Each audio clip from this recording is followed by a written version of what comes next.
Aboosme us haate gaawaan keetitti. Maaliifin usaga hin dhageessu gurraan ogeeyyiin fayyaa ergaa nu dabarsaa jiran.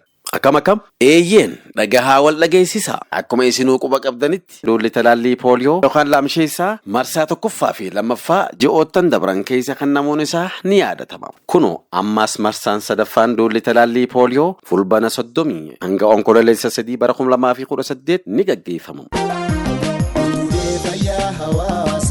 Kanaafuu guyyoota duulaa kanatti ogeeyyiin fayyaa gara mana keessanii dhufuun daa'imman umriin isaanii waggaa 5 gadi ta'an hundaaf talaallii waan kennaniif daa'imman keessan kanaan dura talaalamanis talaalamuu baatanis yeroo duulaa kanatti akka talaalchiftan isin hubachiifna.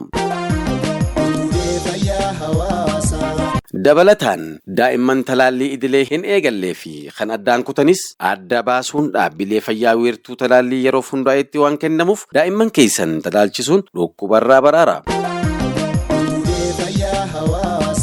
Talaalamuun mirga daa'immaniiti. Talaalchisuun ammoo dirqama maatiiti. Waajjira fayyaa godina Harargee Bahaa.